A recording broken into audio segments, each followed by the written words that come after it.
Beta. You walked away for a minute, it's Bluetooth, it all kind of crinkled up on the sound. But, thank you, Beta, for all you do to get us ready for the morning. A couple of announcements before we get started.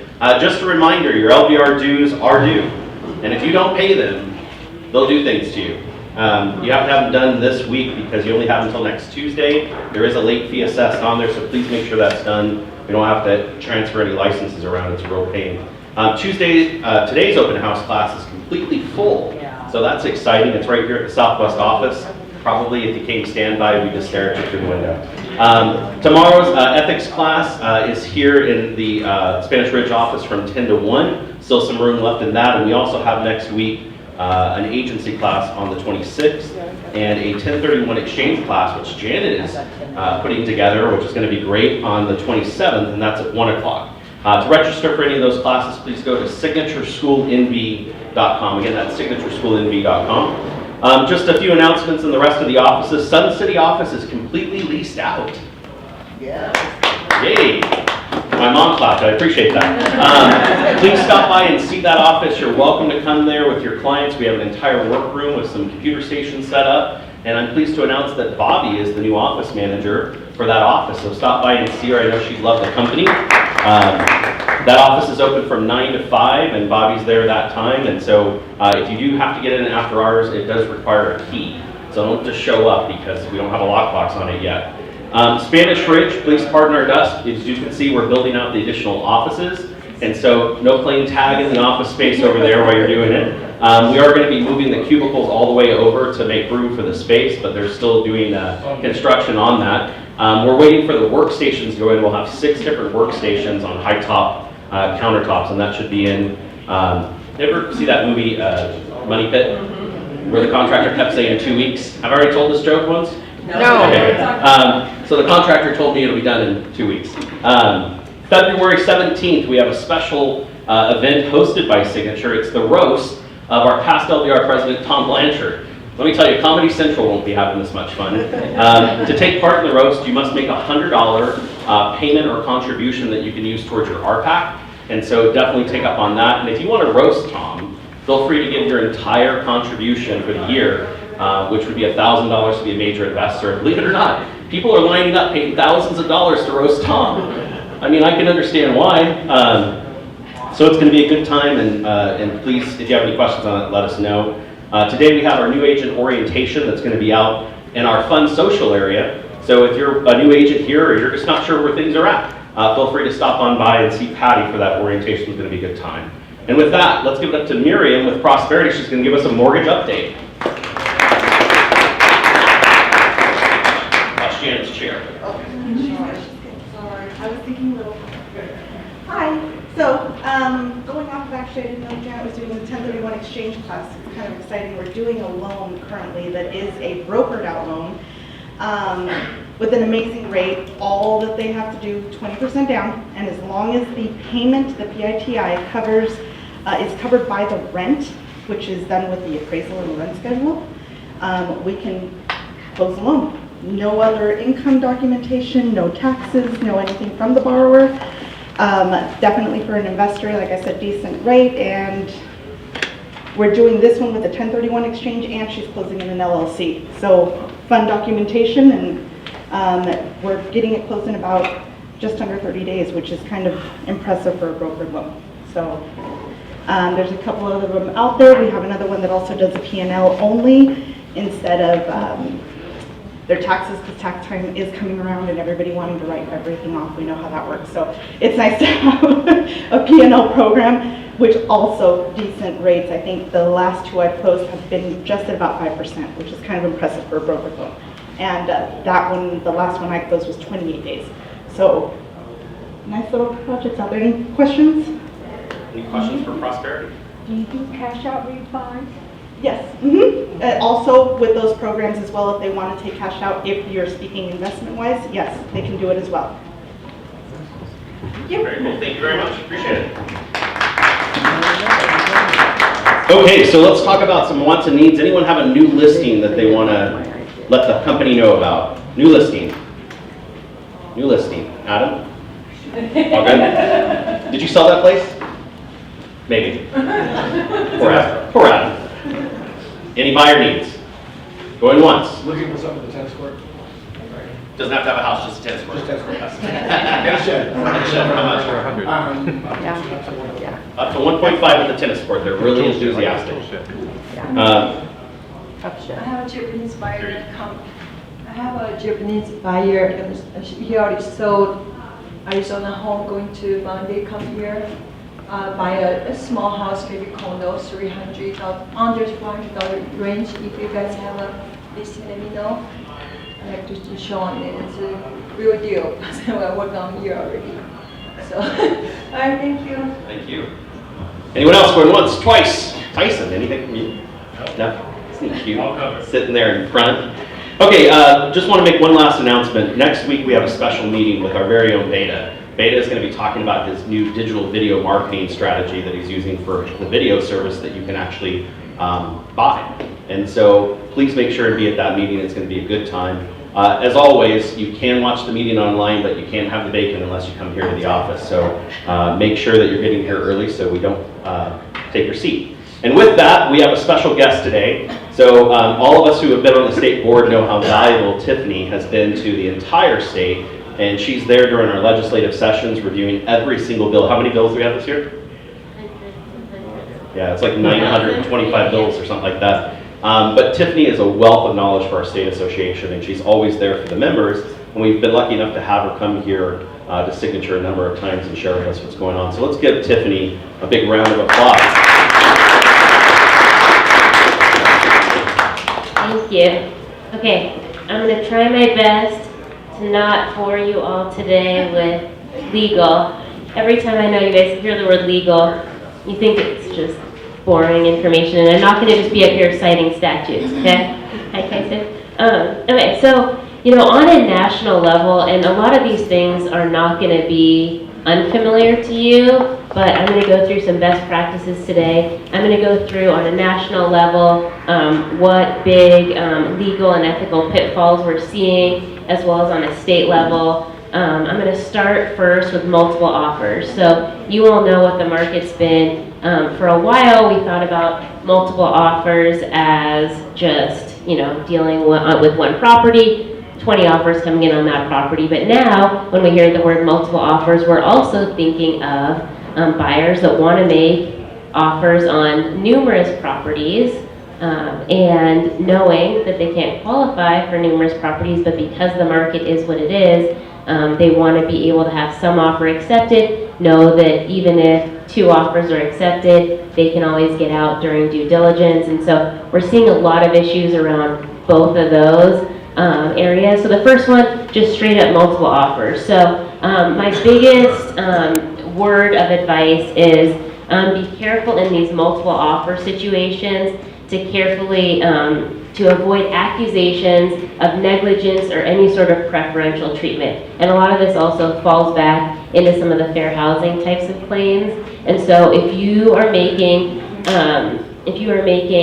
these counteroffers, make sure that they're consistent. So make sure they're consistent to all parties. And I know that that's hard because the offer says one thing and you're responding to that offer. But in order to protect you all, that's the best practice. Love letters, which I don't know what the... Janet's beat that word. Okay, so love letters are also one of those things that I know we're still seeing ways around that by just maybe not talking about the protected classes, other things, if you could find a way around it. So seller's disclosures, I was not here for the legislative update, but as you all probably heard, for those of you that were at that presentation, we actually carried a bill this last legislative session, and it was a bill based on the Srpd. So what we were seeing was agents' E&O insurance was being targeted and pulled into lawsuits just because they had E&O insurance. And so there's the cases where, say, a seller's been in the property 50 years, and 40 years ago, there was some sort of a flood that happened. They don't remember now. There's no way that you, as the agent, would have ever been able to know that that happened, but yet they're sued after the transaction closes because something happens and you're on the line. And so we worked hard this last legislative session to make sure that, that you are not liable under the Srpd portion. You are still liable for what you know or what you should know under your own chapter 645. And so you all never filled out the Srpd, but that's also what this law said, was that you can't fill it out. And we just did that just to cover you all. Do you guys have any questions on that one?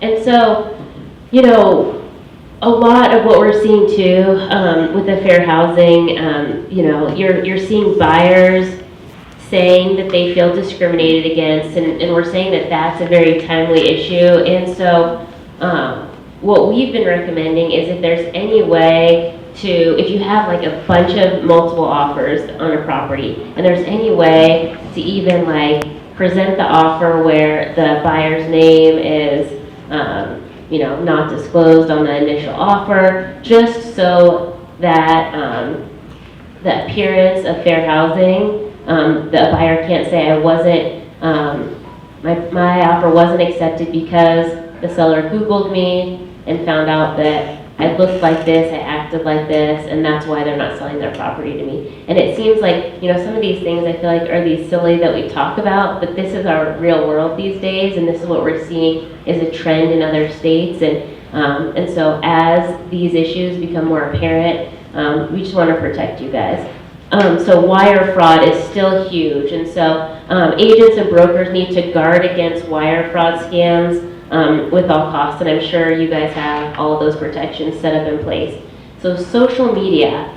I know that social media is a way that you all promote your business, you all market yourselves, you are able to connect with clients through social media. You have to be so cautious about avoiding misleading or deceptive representations and comments that could violate fair housing principles. So any sort of post that you do, just keep them professional. And again, I don't know what your office policy is here. If you have your own social media page, like a professional page and it links to your personal page, Chris, is that what? So my question on that is, if I post something, let's say 2 years ago, right, and let's say it's offensive or whatever, but it's been 2 years. How long am I liable for my social media account for things that are on it if they come up? I mean, is there a statute to that, or an idea of kind of length of how stupid I could be?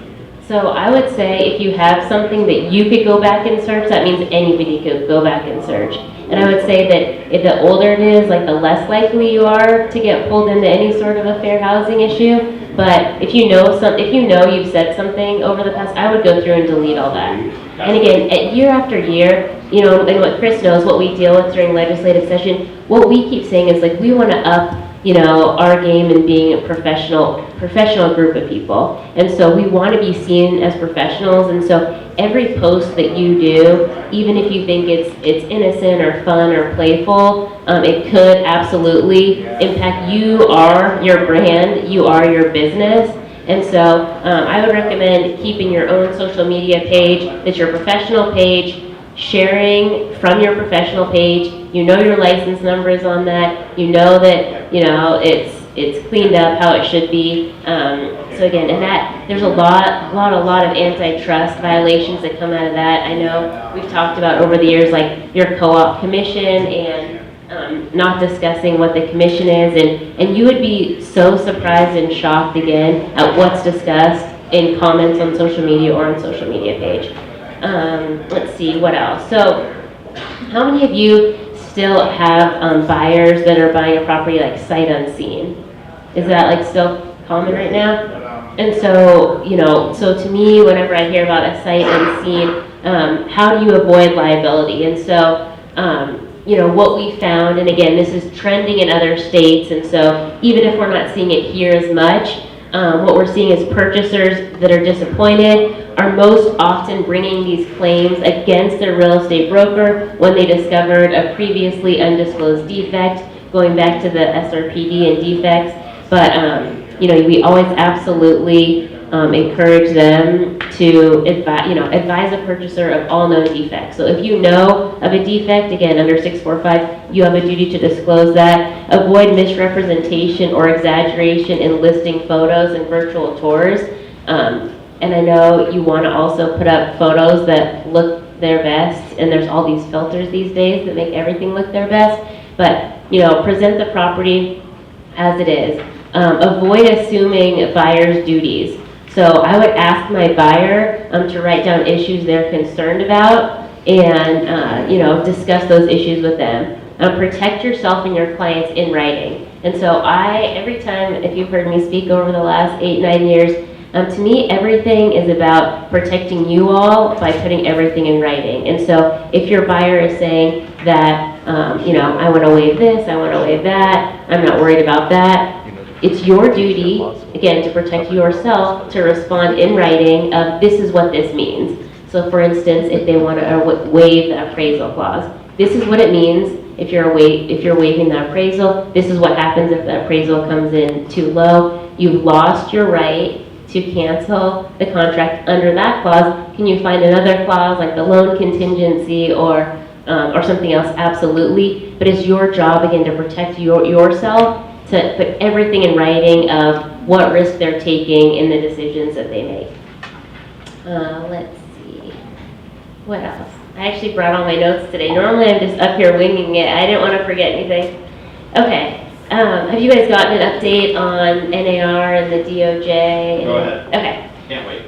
Okay, well, there's actually not too much of an update. So all we know is they're in the middle of an appeal process, and so essentially NAR is saying that a private organization should be able to rely on the word of what the government says. And so the government, in this case, had come up with an agreement, and then they backed out of it. And so NAR has implemented all of these changes, and they're continuing to do so, even if this agreement, just because there's a new change of administration, doesn't take place. But this is going to be a long game. I mean, I don't see this really ending anytime soon.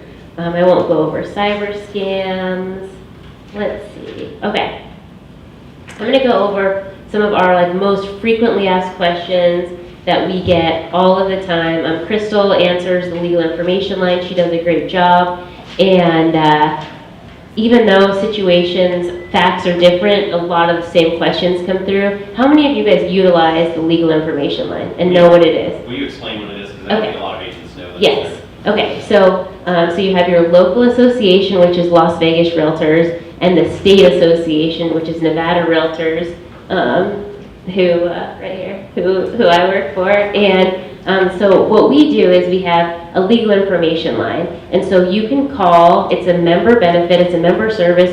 You can call and talk to an attorney, and they'll walk you through a legal opinion. They won't give you legal advice, but you can call, hey, I'm in the middle of an escrow, and the seller died. What do I do? I'm in the middle of an escrow, and the basement flooded. What do I do? And so they'll walk you through, or there's a death on the property. And so if you called and said, there was a death on the property, my buyer's freaking out, we just closed, what do we do? And we say, well, the law says that the seller does not have a duty to disclose a death on the property unless it was from a dangerous condition of the property.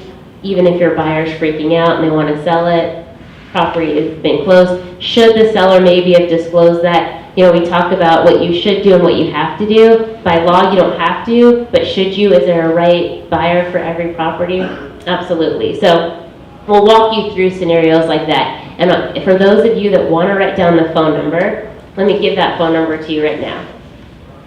It's 800-748-6999. And so originally for a long time, you'd leave a message if we didn't answer and we'd call back, but we're trying to implement a new program where you can actually book a time so that we're not missing the calls back, and then you get back in the queue. So you can actually go online, book a time. That's not up and running yet, but that's our plan in these next coming weeks and months, just to kind of get that set so you know when you have that phone call. Okay, so let me go through some of these big questions, and again, a lot of them are probably going to sound familiar to you. So, working with out-of-state brokers. So what if you get an offer on an out-of-state contract? What do you do? And do you ask them to rewrite the offer on your state contract? And what do you guys do here? Rewrite the offer, what'd you say? So say you get an offer from like an out-of-state, like not a Nevada contract. Oh, not in the contract. Well, What do so you- we prefer it to be on our contracts because our E&O insurance policy is going to require that. So do you ask them to rewrite it? We tell the seller, hey, this is what they did. Our recommendation is that we have it on our contracts. Yes. Can I please have them, is it okay if I have them rewrite it on Yes. our contracts? Okay. It's the seller's decision. She charges extra for that. Okay, great. So that's exactly what I was going to say. And that's interesting to hear, like you're saying your E&O insurance only covers what's on your contract. Fourth one. 4 months, yeah. Okay. And so, can you pay an out-of-state agent? You can pay an out-of-state broker. And so the co-op certificate, are you all familiar with that? Yeah, okay. So that, over the years at the Real Estate Commission meetings, those issues have come up a lot where you have out-of-state agents wanting to represent clients in the state. And a lot of what we've said is then get a license in the state. And there's what's called a co-op certificate where on a single transaction only and only representing a buyer, they can be associated with a Nevada broker and represent the buyer in that case. But that's only like a one-time deal. It doesn't last. Okay, tons of questions all the time, and I know a lot of you are experienced in the room, but for the newer agents, how to count days in contracts. And so this question comes up all of the time, and so we look at, the words like following, after, next, days after, and so days following the date of acceptance would mean that the date of acceptance is day 0, the date following is day 1. I got the question the other day, what if they accepted at 7 o'clock at night? To me, it's still that day. There's nothing that says it has to be accepted, like a business by the close of business or something. So you look carefully at what following means. Also, again, whether it's business or calendar days. Some local associations include definitions which define 3 days, what all that stuff means. But again, it's important to know what all those different keywords mean. Let's see. Business day, okay. So if something does say a business day, so you would say, if earnest money needs to be deposited by the close of business, you say the close of business would be when the title company closes their doors, because that's just what you'd assume. So again, this might be obvious to you guys, but we get a lot of these questions all the time. So best practices for that would be you want to have written confirmation from the escrow officer that the funds are not deposited, not in transit, and perhaps a policy statement that the funds cannot be accepted automatically after closing hours. And this is if earnest money was not deposited and you want to say that the contract's canceled. Always communicate with the other agents. So we've heard so many stories these days about, like the listing agent not even sending back a rejection. And it's very frustrating, and I think it's frustrating for all parties, and I think it feeds into the problem of then having a buyer want to make multiple offers on multiple properties because they're not knowing, they're not being communicated with on what's going on with their property. So to me, best practice for you all, and I know you have great brokers and great people to turn to, but be respectful, communicate with the other side. It's all about communication. Rescission of counteroffers. So let's see, seller and buyer are negotiating. Buyer submits an offer and seller counters. But before the buyer can tender an accepted counteroffer, the seller accepts another offer. And this happens all of the time. And so what happens to the counter? And so essentially, buyer's agents are left holding a counteroffer And they want to know, does the seller's counter create exclusivity to the deal? And so typically, most are not option contracts, which means that it's going to stay open until like 5 p.m. on a Wednesday. Most can be revoked anytime prior to acceptance. So again, all of these things, especially if you're a newer agent, pay careful consideration to. Who's the proper person to sign contracts? So does the husband and wife both have to sign a real estate contract? So if both are on recorded title, then yes. So that's under chapter NRS 123, which says that neither spouse may sell, convey, or encumber the community real property unless both join in the execution of the deed or other instrument by which the real property is sold, conveyed, or encumbered. And so if only one spouse is on title, be sure, because Nevada is a community property state, be sure to understand if that was separate property first. If it's not, then yes, both may have to sign even if they're not on title. So again, this is all your way of exercising reasonable care and skill to get this documentation to cover you all from being dragged into something that you don't want to be dragged into. How should a trustee sign a real estate contract? And so we're getting more and more of these trustee questions lately, and so as a trustee, the trustee needs to disclose their identity as a trustee and whenever they're acting in that capacity. And so if they're acting as a power of attorney, they need to disclose that they're acting as the power of attorney, and that you put the principal's name and then you put by whoever has the power of attorney and then sign there. So if the client has any questions about the duty, scope, power, or authority, you have them talk to their own attorney. You say, I can't give you legal advice, but that's how that is. Do you have any questions so far? I'm just spewing out information. Janet. Okay, so you started, because this is popping up more and more and more. You started about the multiple offers can mean that the buyer is writing multiple offers, but you didn't elaborate on that, so could you please elaborate? Yes, I wanted to see what your office policy was first on that, because different brokerages are doing different things. So I guess my question first to you, and then I'll elaborate. Do you as a brokerage allow buyers to make offers on multiple properties? As long as it's. Well, that's a loaded question, right? Because first off, well, there's an ethics. That's my word. That's a legal word. It depends. There's an ethics provision. If I have an FHA buyer, they can only occupy one property, and I write 5 binding offers, then ethically, did I do the right thing for all parties? And I would argue no. That doesn't make any sense because you're tying up 5 sellers. Mm-hmm. But if I write an offer that's only good for an hour, and I tell everyone it's only good for an hour, and I send that offer out, and no one responds because that's what happens, and then I write a new offer, and that one's no longer binding, then I haven't done anything unethical to those parties. The other provision we've had is if I actually wrote in the offer that said I'm submitting offers on multiple properties, and I'm upfront disclosing that, then I'm also not unethical by telling everybody this is what I'm doing. So the answer, and I'm not an attorney, which is funny, it depends. Okay.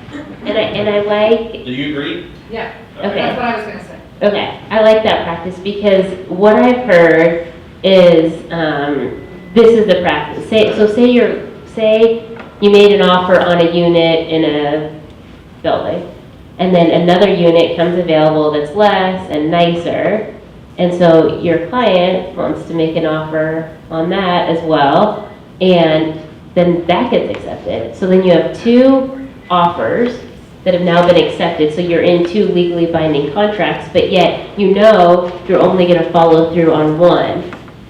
What do? You got to rescind one of them. If they're both accepted, you have to cancel one. And it's not fair to just drag a seller on for like during a due diligence period just to wait to see what happens with another one. And that's the practice that we're seeing a lot of that is not right. And so again, if you know that your buyer, to Chris's point, if you're making an offer for an hour, that's one thing. I think that what we're seeing is buyers are just getting so desperate and agents are feeding into that desperation to the point where they're allowing them to make offers on multiple properties, knowing that they could get accepted. Maybe they won't, but maybe they will. Like to Chris' point, maybe what if 5 got accepted? Here's the other thing. This actually happened this last week. I have a vacant lot listing, and I had a buyer submit an offer for it, right? And then the entity that was gonna buy this lot, who changed their mind, it was my client, offers on a lot down the street. We go into multiple offers and find out that the lot gets sold to another buyer. Turns out that the agent who offered on my lot is the agent who got the offer accepted on the other lot. And so I found out because my other offer got beat out. And so I called that agent and said, hey, just curious, is that the same buyer? Yeah. And she had to tell me, yeah, it's the same buyer. Yeah. And so my seller was pissed. Yeah. My seller was pissed that they tied up her property. And so guess what? On the other one that they got, the deal fell through because of the septic line was too far away. And they tried to come so back? They tried to come back. And my seller said, there's no way in hell I'll sell to that buyer after Good. what they did to me. Good. I said for $50,000 more you could. Yeah. But that's the exact problem. And again, I look to this group and, you know, like, I don't say this to all the groups, but this is really like one of my very favorite groups. Like if I'm coming to town, I always text Chris first. I'm like, can I come to your office? Because you guys do it right. And I think that these things are important. And so just because you see in the marketplace other people doing it wrong, doesn't make it right. So like keep doing, you know, so I'm glad to hear that you guys are doing that. Any other questions before I move on, Janet? Janet does. Okay. We have one back here though. Do you have a question? You want to answer your question? Yeah. Mine was related to the counter offer.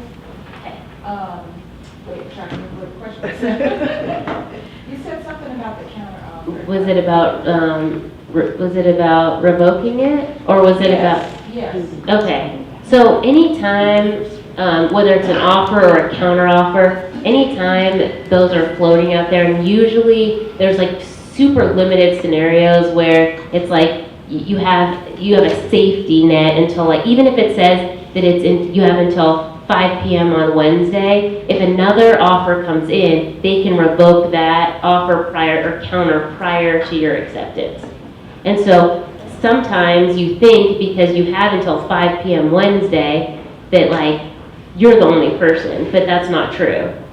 Should you be sending out a bunch of counter offers? No, because if you accept at 4:59, somebody else accepts at 4:58, they didn't notify the other person that it's been revoked, then they're in 2 legally binding situations where they have to figure it out. So the best practice is that if you get so say they counter and you have till 5 p.m. Wednesday to respond, and then in the meantime they get another offer that they want to accept, then they should rescind that counter offer immediately and then accept the other offer, so that you're not like looking at these timelines like literally a minute apart, because it also has to then be, that revocation has to be delivered, meaning the other party has to be notified.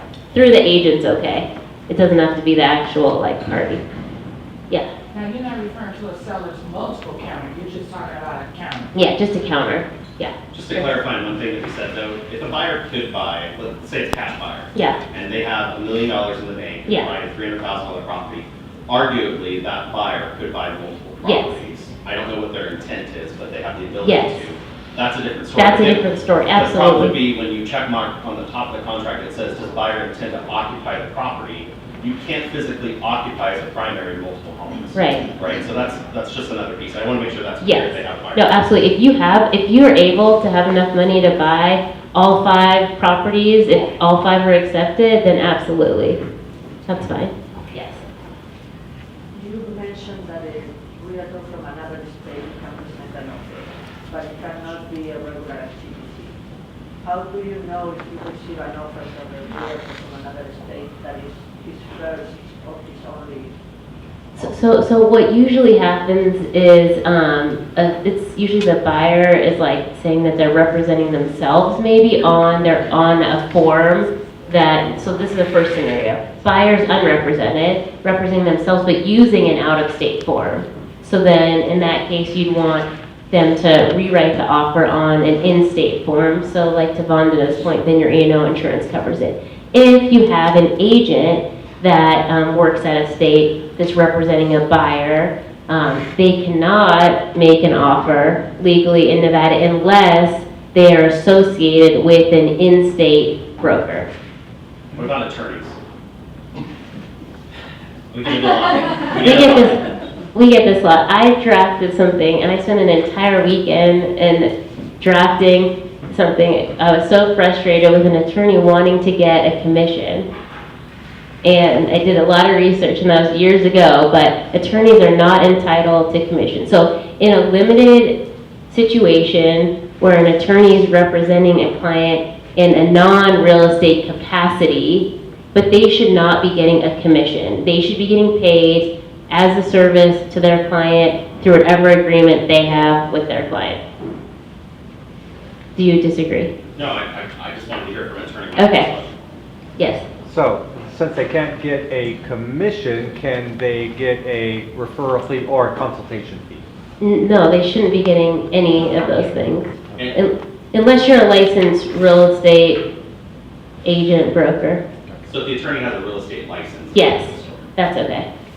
That's okay, yes. Even with probate, I was told that attorneys, just because they're attorneys, they're allowed a 25% commission. Well, and again, so probate law, which I have some notes on that, that's all a different chapter, and that's all how it's awarded. Like, that's awarded through the court of if, I don't even know if I have that today, but yeah, that's different. That's not a commission. No. It's not a commission? No, they're getting a fee for their services as an Yes. attorney Okay. on that case. Okay. Yes. Because we've had it where attorneys, and I've had 3 of them this year. Yeah. Okay, last year, this year's only 7 days. Yeah. Where the attorney called up and said, hey, I want a referral fee because I'm the buyer. Yeah. And I have a lottery. Yeah. I have a, yeah, whatever. Yeah. And I want part of the commission because of that. Yes. And the whole point is, we can't give them a referral, we can't pay them any commission. No. Now, you can give a buyer credit, right? But you did a white paper, right? I did yes, and I really did a lot of research on this because, well, that means, like, think about in my position as an attorney, how many people I refer. I mean, I could be like making bank, you know? I could retire from this job, but it's like that just doesn't make sense, right? As an attorney, but they try that a lot. So I'm gonna pull that white paper out though. Can you tell us where those are at? Like, you have an archive Yes, somewhere, right? okay, yes. So we have, on our Nevada Realtors website, we have an archive of legal articles, and this is also great because if you call the legal information line and you can't get through to somebody, but like I'm going over a lot of these types of questions that come in different fact patterns, but are sort of the similar things, you can look up like multiple offers. So now it's all listed by subject, so it'll be like licensing, advertising, marketing, contracts, and then from the most recent data publication to the oldest.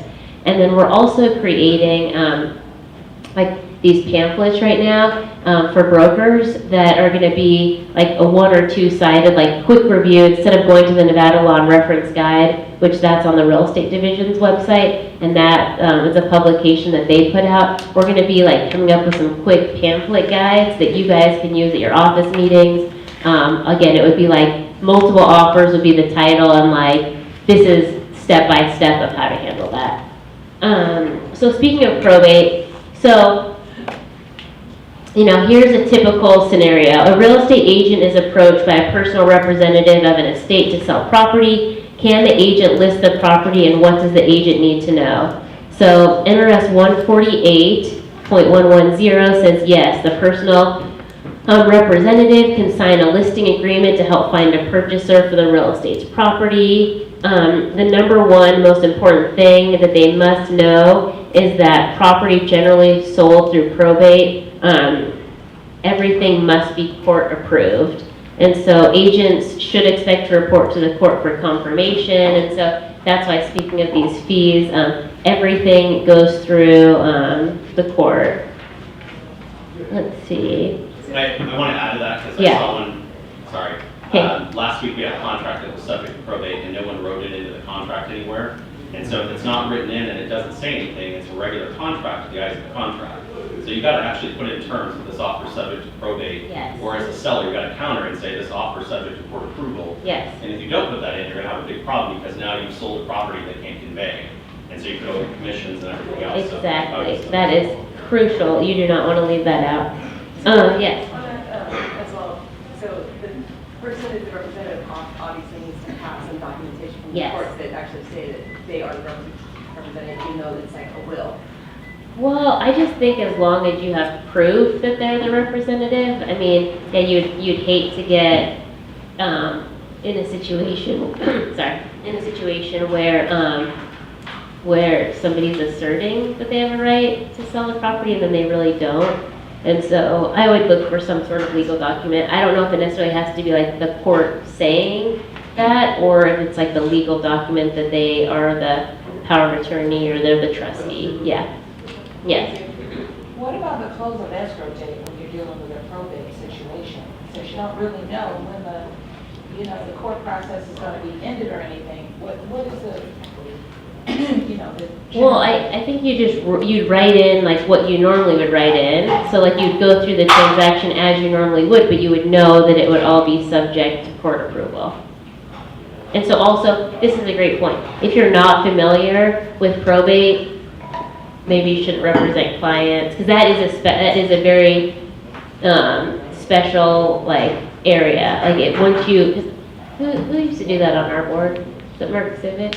Somebody was like a probate like kind of expert. And so if you don't deal with probate, typically don't start dealing with it unless you have good advice.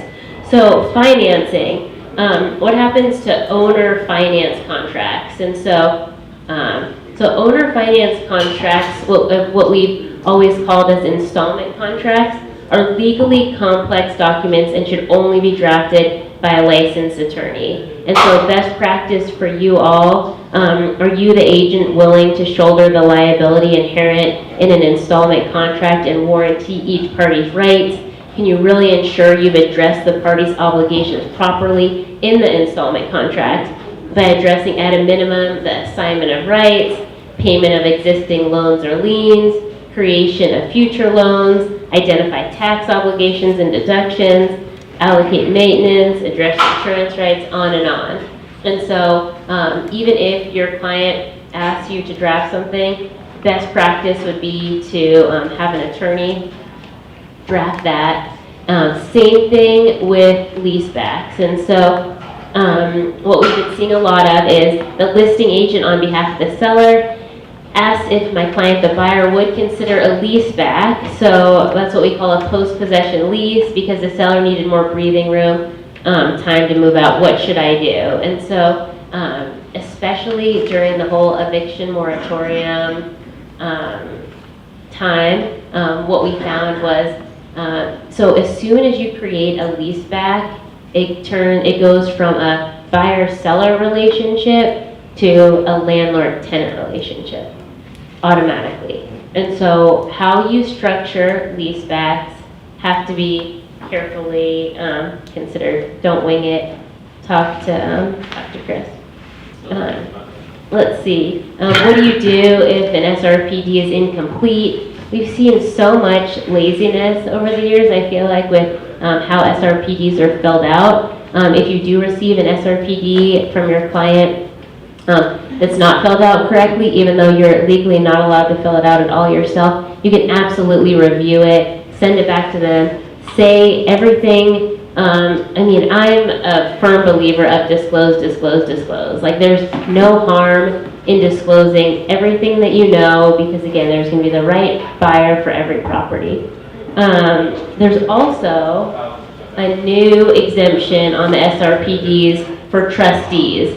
So effective October 1st of last year, a new exemption has been added to the SRPD requirement. On page 4, it says that who's exempt if you are a fiduciary under Title 12 or 13. So if a seller is exerting this exemption, there's several ways that this can be handled. So on the SRPD, the seller can declare the type of seller by checking other box and writing in a trustee or whatever the appropriate title is, and in additional terms asserting the appropriate exemption, such as, and I can email this to you guys, just so you have it, such as seller is exempt per NRS 113.1302E. Some local realtor associations or brokerages provide a seller's notice of this exemption, or you can defer to your broker's policies. There's also been one more change to the Srpd that says a seller that requires an ADA compliant version of this document can contact Nevada ADA Assistance for their request. And that was Srpd. Any questions on any of that? Yes. Something else. What constitutes a arm's length transaction? I was denied doing a couple listings for my best friend's father, who I've known ever since I was a kid, because I witnessed 3 days before he died a will change that he had requested. And now the attorney is saying, I can't represent because it's no longer an arm's length transaction. Well, in that case, I mean, that sounds a little bit tricky, like around, like I don't know exactly if you would be defined as arm's length, but to you, why would you even want to take the risk of representing that if you were there when the will was changed? Like, to me, that's just, that's just. And I had no idea. I never saw the Even will, if you my had buddy just called me. So anytime there's like a presumption that even if you feel like you could represent in the best of your capacity, you'd never want it to come back on you, that you were a part of, like you're saying, you don't even know what happened, but if you were there. So I think that that's actually great advice to just stay away from that, even if that technically wouldn't fall into like the definition. Anybody else before I just touch on a couple more things? Or do you have property managers in here? Or do you, Vondana probably beats all that stuff into you? She does. Okay. I mean, I don't think there is anybody else. No property managers? Okay. Yeah. Let's skip all that Let's skip stuff. that, I got it. Let's see. What's my last thing? And then I'm happy to answer questions. Let's see. So speaking of, let's see, the probate, let's just go back to that. So when establishing commission rates in the listing agreement, the most important thing agents must know is that the commission amount is fixed and allowed by the court. So the law has established ceilings to commission rates in real property sold through probate. So a cap of 10% for unimproved property and 7% for improved property. So it's important that you, all agents and your clients, understand that the public hearing component of the probate process, so other people may bid against, speaking of, you know, like say you go through the contract as you normally would, but then know during the court process that other people may bid against an existing purchase agreement. And so it means that the court then may confirm a higher bid and set aside the original purchase contract. And so, again, that's why if this isn't what you deal with, typically don't get into it. Let's see. I think that's it, Chris. I was going to go through texting. Oh, tell us about texting. Well, okay, I was going to mention, so the Supreme Court came down with what's commonly referred to as the Facebook decision, which narrowly interpreted what constitutes an automated telephone dialing system. And so, so you all, as an agent, real estate professional, can use your cell phone for marketing calls and texts without consent as long as a random or sequential number generator is not used. So you're just texting yourself, and the marketing otherwise adheres to the do not call registry restrictions. And so I have a bunch of resources on that, that as well. But also know anything's considered advertising. So if you're texting, that could be considered advertising, and you may have to put your license number on that because. So what you're saying is if I have a consumer that I haven't met with before that's not my current client, and I'm soliciting them for my service, Yes. then that text that I used to solicit them should have my license number on it. I would. Everyone get that? And also just make sure that you're just physically texting and not using an automated system. By the way, if you have Apple, you can automatically put a signature on your text that it's really kind of unnerving when you have like 35 texts from somebody that has a signature line. But I got a question. Yeah. So would an automatic text be also considered, and say you have like a CRM that just automatically sends them a text once they register on the website, would that be the same thing? I'd have to look into like if that's considered an automatic dialer, because it's like super specific to like whether it's an automatic dialer or not. But if they've already signed up, That's fine. then that's fine. Because then they're not going to say they're not on your do not call registry and, Yeah, because if they solicit you like come off the Yes. website, then the do not call or anything doesn't. yes, yep. So let's go down the Facebook road just real quick, because this happens a lot. Okay. I have a company Facebook page for myself, a Rescission realtor, Okay. and I post beautiful houses and eclectic estates and all that good stuff. And then I have Chris's personal page, which you should definitely check out. And on that page, what I see happening is the agents are putting their license numbers on this business page over here, but then on their personal page, they grab a house from somewhere and they promote it, like, hey, look at this cool house. And they don't put any of their realtor stuff. Technically, the division could come after me because I Yes. can put my license info, because I'm promoting my business. Yes, Right? so we, and I mean, advertising can even be, hey, add a quote, like, down at this title company, signing documents today, so excited for my client, because what is your purpose of saying that? Marketing, right? I mean, so you say, oh, that person knows, and they're, oh, that's exciting. Oh, wait, I want to go buy a house and use that person. Yeah. And so that's the thing is like, there's like, we can create workarounds, but it's also like, just cover yourself. Like we work so hard so that you could use your nickname all over. So just have your license number and everything. And I mean, speaking of old posts, like people say, well, how far do I have to go back? You don't have to go back far for that. But if you know you have material out there floating that like you just haven't updated your website, for example, update your website to like have your license number, like stuff that you can easily access, update all that. Or on your Facebook title, what about if you just put Yes. phone number, license number in, that's okay, right? Yeah, I think as long as it's clear, like, because the division wants to be able to find you, and they can find you through your license number. So my question is if you font title, Yes, that's fine. so each posting don't have. Well, no, actually, with each post, you still would, because then if somebody else shares your post, your license number's not on it. So you want it to be so that if I go and share your post, that you're able to be found. Like today, you just posted yourself, did you at the meeting? You want to post your life, because you're here at a sales meeting at your business, telling everyone, hey, I'm working as a realtor today. They can see your name now, you should have like this. Yes. Yeah. Chris, so then having your realtor page, Yeah. right? And just making it a habit to post everything there and then share it to your page, that's the best practice. No matter what happens or how you do it, the license number has to show up. And here's the problem. A division compliance officer who gets paid to find these things isn't going to understand the way that it happened. They're going to look at the post and say, no license number, automatic $500 fine.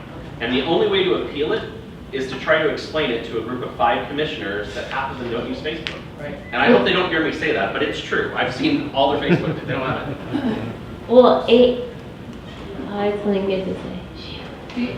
The only thing I'm going to add is that there's a requirement for Nevada regulation that the brokerage name is in prominence. Yes, Right. yes. But your license number can be in the About section. It doesn't have to be on every single post. So let's remember that. It just has to be one click away. We prefer that it's on every single post so that there's no, like, you're leaving no doubt, right? But it's only required to be in the About section. It has to be one click away, easily You're found. talking about the post that you posted. Yeah. When you put the number, yeah. And you don't have to put the whole license number, you just have to put your numbers. Yeah, you can leave out all the The initial, zeros. the initial letter and the number. Yes. No zeros, yeah. Yeah. That really saved a lot of time. Oh yeah, and there's no requirement, like Vanja said, on size. So we didn't want to get into the weeds on it has to be size 12, you know, font Times New Roman, and we don't want to get into any of those details. We just want you to use, you know, your best efforts. And this was my point. Even though Chris mentioned the division has these compliance officers, the people that tell on each other more than anybody else is agents. I mean, those are the calls I get every day. I'm like, hey, can you just go look at this person's social media page? And I go and look, I'm like, theirs looks good, but yours doesn't look good. You know, it's like, they're in compliance, but you're not. So it's like, that's where the complaints come from, is other agents, to the division. They're saying, this person's not advertising right, or, you know, because then we have 2 people investigating. It's true that I actually know, I've gotten the calls from other agents reporting another agent because they were doing those things. So yeah, definitely be cognizant. So we're always here for you guys. You know, again, it's a member benefit. Utilize it, use it. It's one main reason that the state association exists, to be here for your questions. Obviously, go to your broker, and you have some smart people in this room. But if you have any questions, just call us. And Chris has my contact info. Otherwise, thank you so much for having me here today. And I hope even if you take away one thing today, then I feel good. So thank you. Give Tiffany a round of applause. So when they talk about you just paid your dues or you're on your way to pay your dues, but when they talk about that, that money goes to pay for services like the one that Tiffany provides, our state association. And so just be cognizant, if you do call the legal hotline and you get an attorney, Crystal or Tiffany or whoever they have on the line, make sure that you document down the answer, because I see a lot of times too, they give you a great response over the phone, and for some reason in the phone translation it didn't translate the right way. And loop one of the brokers in, because we'd love to hear about it. If I know that Tiffany gave you that answer and there's more follow-up questions, I'm able to go back to Tiffany and get clarity on anything or the secondary scenarios or stuff like that. But it's such a great service that's completely underutilized, and it's there for that. The other thing I want to point out, as you guys go through your practice and you're doing activities and you're seeing things out there and there are laws or statutes or policies that are affecting you, if you find a way to do business better, we're completely here to listen. And the state association has been able to change certain laws and statutes because of something that happened to a consumer or you as an agent during your practice. So if you run into that, they're always here to listen, and they'd love to have your feedback and info. With that, thank you guys so much for being here. Don't forget, next week we have a great sales meeting on video that Beta's going to lead us through. And with that, make it a great week. Thanks. Thank you.